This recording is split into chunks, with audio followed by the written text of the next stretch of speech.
Assalamualaikum warahmatullahi wabarakatuh. Kembali lagi bersama saya Fitri Aulia Dewi dengan NIM 721141935 dari akuntansi B 2019 di mata kuliah Sistem Informasi Manajemen. Di bab 4 ini kita akan membahas tentang penggunaan dan pengembangan sistem. Yuk langsung saja kita simak materinya. Yang pertama adalah kita membahas di organisasi bisnis. Pada bab 1 kita telah membahas tentang organisasi bisnis. Organisasi bisnis terdiri dari keuangan, layanan informasi, sumber daya manusia, dan produk serta pemasaran.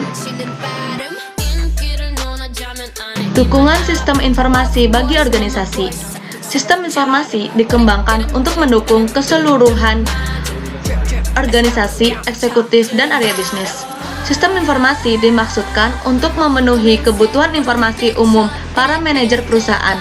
Sistem informasi eksekutif dirancang untuk digunakan oleh manajer tingkat strategi perusahaan, dan 5 sistem di tingkat lebih rendah dalam figur tersebut mencakup kebutuhan informasi untuk dari area-area bisnis tersebut. Sumber daya informasi. Sumber daya informasi yang terdiri atas peranti keras komputer, peranti lunak komputer, spesialis informasi, penggunaan, fasilitas, basis, data, dan informasi. Sebagian besar sumber daya ini pada umumnya berlokasi di layanan informasi dan merupakan tanggung jawab dari Chief Information Officer atau CIO. Sumber daya informasi yang terdapat di area-area pengguna adalah tanggung jawab dari para manajemen area pengguna. Lalu ada spesialis informasi yang terdiri dari 4. Yang pertama adalah analisis sistem. Analisis sistem adalah orang bagaimana komputer akan membuat dokumentasi tertulis mengenai bagaimana komputer akan membantu menyelesaikan masalah-masalah tersebut.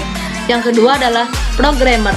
Programmer menggunakan dokumentasi yang dibuat oleh sistem analisis untuk membuat kode program yang mengubah data menjadi informasi yang dibutuhkan oleh pengguna. Yang ketiga adalah administrator basis data. Tugas DBA terbagi dalam 4 area utama, yaitu perencanaan, implementasi, operasi, dan keamanan. Lalu yang terakhir adalah spesialis jaringan. Spesialis jaringan bekerja dengan analisis sistem dan pengguna dalam membuat jaringan komunikasi data yang menyatukan sumber daya komputasi menyebar.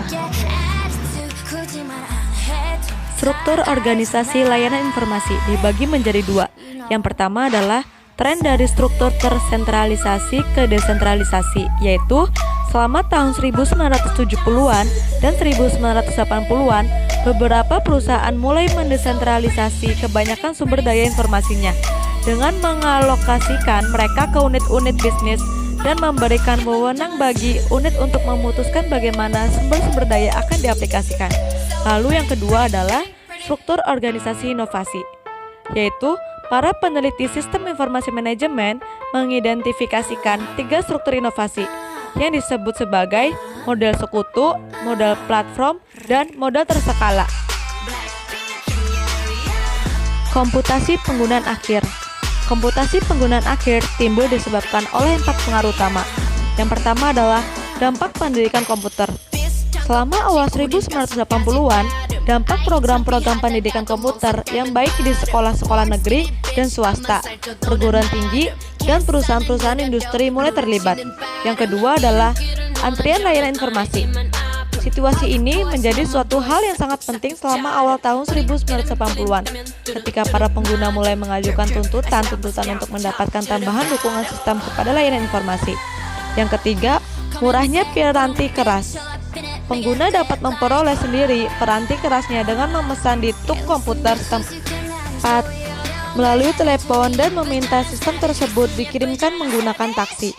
Dan yang keempat adalah peranti lunak siap pakai. Baik perusahaan peranti keras maupun peranti lunak membuat peranti lunak yang akan mengerjakan tugas-tugas akuntansi dasar sekaligus memberikan informasi bagi pengambilan keputusan. Penggunaan suatu sumber daya informasi.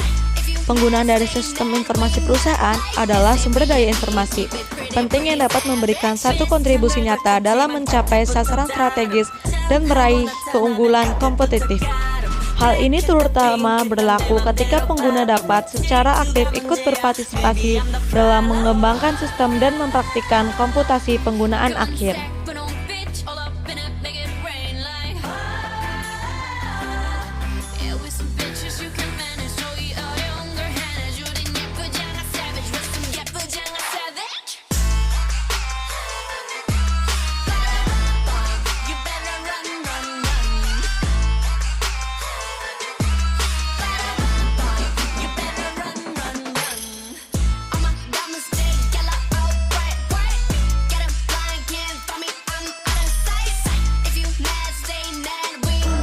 Resiko komputasi pengguna akhir. Yang pertama adalah sasaran sistem yang buruk. Yang kedua adalah sistem yang dirancang dan didokumentasikan dengan buruk. Ketiga, penggunaan sumber daya informasi yang tidak efisien.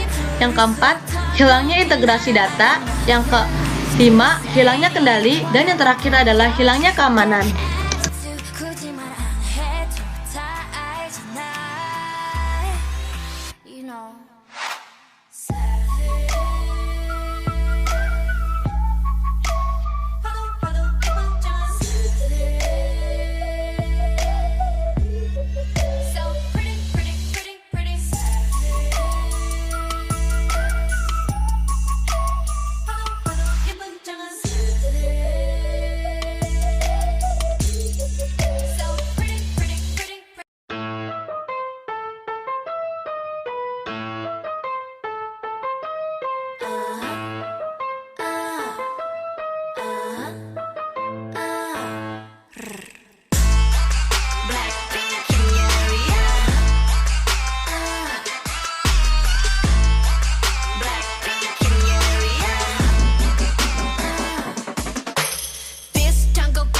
우린 뼛속까지 다름 아이 창피하다가도 멍석 깔면 바름 Born skinny bitch 앞만 살쪄도 난 마름 계산은 느려도 눈치는 빠름 인기를 논하자면 안에 입만 아픔 Puff boys 난 my boys 싹둑싹둑 자름 우리 이름 들린다면 뚜루뚜루 맞음 Drip drip I sit up bust it down top to the bottom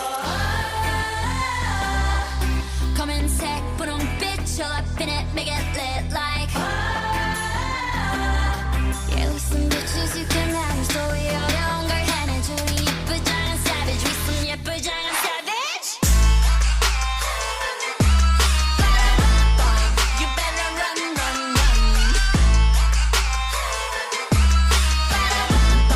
You better run run run Oh my God mistake yellow Nah, itu adalah semua materi yang saya sampaikan pada bab 4 ini. Mohon maaf apabila ada penjelasan yang kurang jelas.